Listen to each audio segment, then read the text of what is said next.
I recently picked up Risk of Rain 2 and quickly found myself hooked. In the 2 weeks since, I have spent nearly 70 hours unlocking all the items and characters, and I've even finished some runs on Monsoon difficulty, which for me feels like a personal victory. I like to retroactively think of that as being productive, so here's a video looking at Easter eggs and facts in Risk of Rain 2. There will be spoilers. So, fun fact. This game has a number of references to the original Risk of Rain, one being what looks to be Hand D in the background of the single-player setup screen. Also, we have the Gesture of the Drowned, a lunar item that affects your equipment usage and cooldown. It takes the shape of a fossilized whorl, an enemy from the first game. Said enemy was involved in the Sleeping With achievement, which had you drown 20 of them to unlock the filial imprinting. In this game, the Gesture of the Drowned is unlocked by completing the Demons and the Crabs challenge, where you chase 20 hermit crabs off the edge of a map. Technically, it just has to be with fall damage, but you get the idea. Next, the Wake of Vultures item is a direct reference to the Headhunter belt from the game Path of Exile. Both allow the user to gain the abilities of an elite enemy after taking them out. Beyond how it looks and their effect being similar, its logbook entry includes a bunch more details, like the tracking number is 40, which is the level at which you can equip the Headhunter belt. Path of Exile was originally launched on October 23rd. The address is that of PoE's developer, Grinding Gear Games, and the shipping details is a play on the Headhunter's flavor text. On the topic of items, each of the developers have an item named after their online username. Duncan Drummond, a co-founder of Hapu Games, has the appropriately named Hapu Feather. Paul Morse, the studio's other co-founder, goes by Paul the Goat, so of course we have Paul's Goat Hoof. Jeffrey Hunt is the main programmer on Risk of Rain 2, and he goes by Gorington, and in-game we have Gore's Tome. And of course we can't forget Dio's best friend, Dio not being from JoJo but instead the name of Duncan Drummond's cat. For some other neat item stuff, the medkit's logbook entry depicts a conversation between a medical bot with limited dialogue options and a tall man with a blue combat helmet and a shotgun. The man mentions the Enforcers, which presumably includes himself. In the first game, the Enforcer was a close-quarters survivor who used a large shield and a shotgun while wearing a blue set of armor. Last item of note is the disposable missile launcher because its logbook entry seems to be referencing the Nintendo Labo. From there, let's talk about where items come from, aka chests. There's quite a few different types, with a few being especially rare or hard to come by. For example, the Time Security chest can only be found on Stage 3, Rally Point Delta, and it can spawn in one of 3 different locations.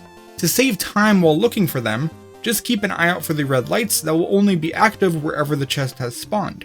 It could only be opened if you reach it before the 10-minute countdown timer runs out. The chest contains a Prion accumulator, which functions similarly to the BFG from Doom, with it actually being called the BFG in the game's code. Another important chest to note is the Golden Legendary chest, which always drops a legendary item. Legendary chests can be found at Stage 4 in a run and then randomly on any Stage 7 and beyond. There's 1 guaranteed spawn in Abyssal Depths, and 5 possible spawns in Sundered Grove. In the Grove, the glowing pink mushrooms will always point to the chest spawn. Siren's Call does not have a legendary chest spawn, but it does have the hidden extra boss Alloy Worship unit, which drops a legendary item once defeated. More importantly, Siren's Call has a neat secret in the form of the intermittent blinking from a couple of the broken probes. This, as it happens, is a message in Morse code. When decoded, it just reads, "Up dog." Nice. Back to chests, there is one type that you may have never encountered, namely, cloaked chests. These are essentially small chests that are invisible and free to open. You can try to find them with the radar scanner or just by using the red locked indicator that appears when chests are outside of a charging teleporter, but they're pretty rare. I spent some time tracking every single chest during a run, but alas, I could not find one.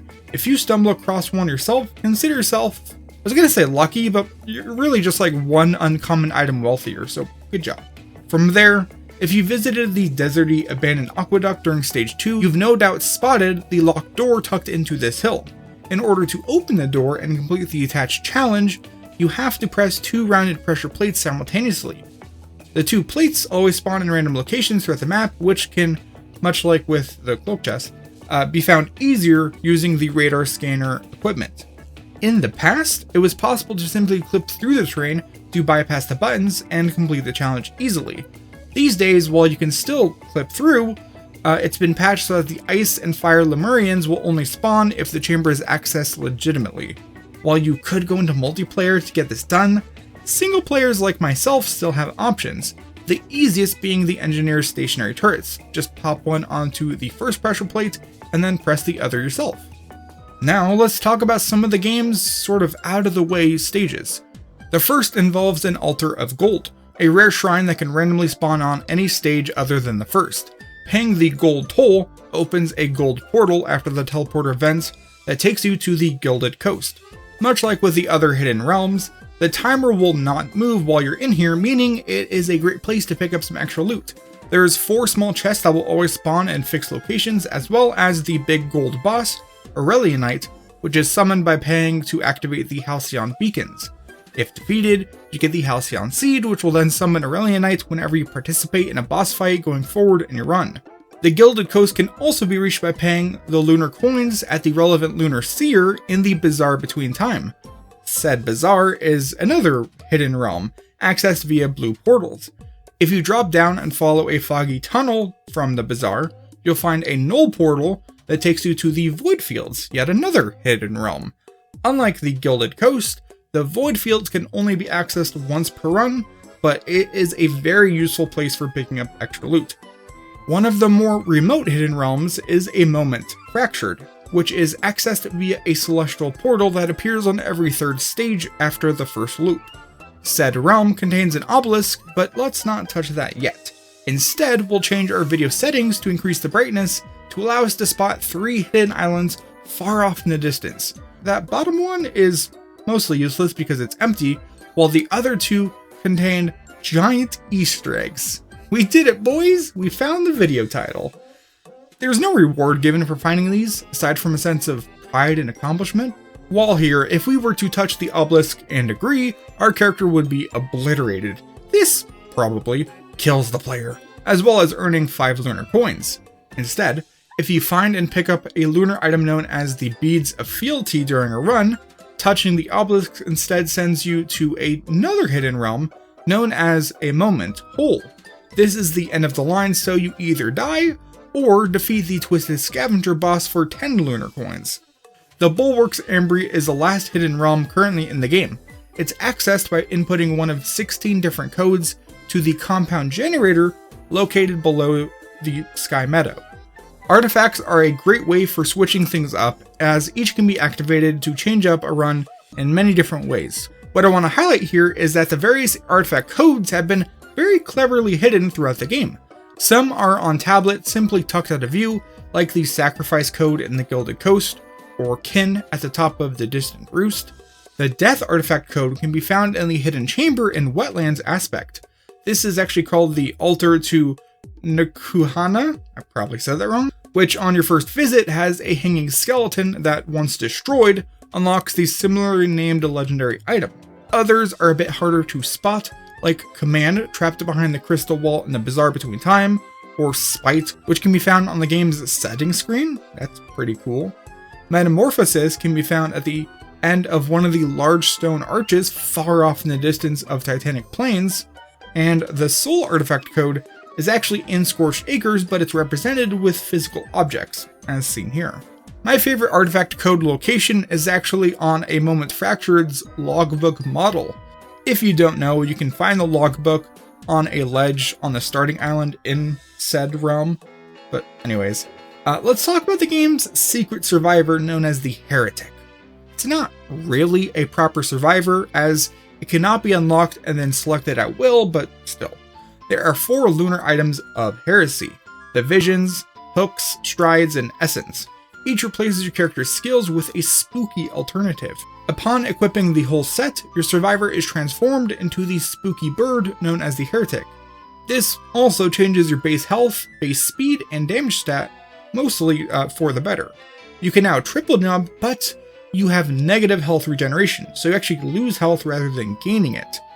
That means that the Spinal Tonic's regen increase and the improved health regen earned by playing on Drizzle difficulty will actually help kill you faster, so like, have fun with that. Finally, it's boss time. During a run, when you're in Sky Meadow, you can take the Primordial Teleporter to the final stage called Commencement. This stage was overhauled in the Anniversary Update, making it so that the boss arena is now far up in the sky. You're supposed to charge 4 pillars to activate a jump pad, but with the right movement items / abilities, you can head right up. However, that is not the fun fact. During the fight, Mithrix will provide dialogue via the text box. Lots of generic villainous comments like, "You're nothing," "Break beneath me," "Mistake," you know, the usual. What's cool is that Mithrix will actually call out when the player is the heretic, as well as when the player has the Halcyon Seed, and even more rarely, when the heretic has the Halcyon Seed. It's a pretty niche situation, but it's a nice bit of detail. Once Mithrix has been bested, you're supposed to beeline to the rescue ship. Instead, we can go beyond, back to the start of the stage, where we will see a glass frog. How cute. While this is probably nothing, the log for the lunar item Purity does mention 2 brothers chasing glass frogs in the sun. When it comes to brothers, they're probably referencing Mithrix and Providence, aka the boss from Risk Rain 1. What does this all mean? No clue. Anyways, thank you so much for watching. Also, thanks to my channel members for their support, with a moon-sized thanks to Pseudonymous, Achilles Rhodes, and Captain Crayfish for being super fans. I hope you enjoyed this video. I know it's not like my usual fare. I tried to make it as concise and hopefully accurate as possible, but yeah, I'm gonna go back to playing stuff. Thanks for watching. Bye-bye.